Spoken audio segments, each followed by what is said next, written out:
Praise the Lord. ദൈവത്തിരുനാമം വാഴ്ത്തപ്പെടുമാറാകട്ടെ. അനുഗ്രഹിക്കപ്പെട്ട നല്ല പ്രഭാതത്തിനായി ഞാൻ നന്ദിയുള്ള ഹൃദയത്തോടെ കർത്താവിന് സ്തോത്രം ചെയ്യുന്നു. പൗലോസ് തീമോഥെയോസിന്റെ ലേഖനം എഴുതുമ്പോൾ ഇങ്ങനെ പറയുന്ന ഒരു വാക്കുന്നുണ്ട്: ക്രിസ്തുയേശുവിന്റെ നല്ല ഭടനായി നീയും എന്നോടുകൂടെ കഷ്ടം സഹിക്കാം. ഒരു ദൈവത്തിന്റെ പൈതലെ സംബന്ധിച്ച് കഷ്ടം സഹിക്കാൻ വേണ്ടി വിളിക്കപ്പെട്ടവരാണ്. എന്നാൽ പൗലോസ് തൻ്റെ കൂടെ പ്രവർത്തിക്കുന്ന ഒരു മകനെ പോലെ സ്നേഹിക്കുന്ന തീമോഥെയോസിനോട് പറയുന്നത്, ക്രിസ്തുയേശുവിന്റെ നല്ല ഭടനായി നീ എന്നോടുകൂടെ കഷ്ടം സഹിക്കാം.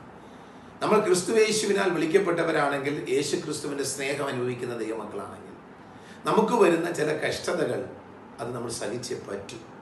കാരണം ആ കഷ്ടത സഹിക്കുമ്പോൾ ദൈവം നമ്മൾക്ക് വച്ചിരിക്കുന്ന അനുഗ്രഹം വലിയതാണെന്ന് ഓർക്കുക. എന്നെ ശ്രദ്ധിക്കുന്ന വാത്സല്യ സഹോദരങ്ങളെ, ഇന്ന് പകൽക്കാലം നിങ്ങൾ വ്യത്യസ്തമായ ചില കഷ്ടതയിൽ കൂടെ കടന്നു പോകുന്ന ഒരു വ്യക്തിയാണെങ്കിൽ, ദൈവാത്മാവ് നിങ്ങളോട് പറയുന്നത് നിങ്ങളത് ആ കഷ്ടം സഹിക്കുക. നിങ്ങൾ കാരണം കഷ്ടം സഹിക്കുന്നുവെങ്കിൽ ചില മേഖലകളിൽ നിങ്ങൾക്കൊരു ഉയർച്ച ദൈവം നൽകുക തന്നെ ചെയ്യും.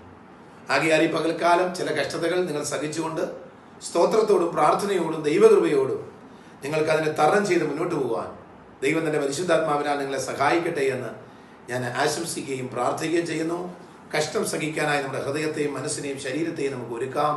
ഈ വചനങ്ങളാൽ ദൈവം നമ്മെ അനുഗ്രഹിക്കുമാറാകട്ടെ.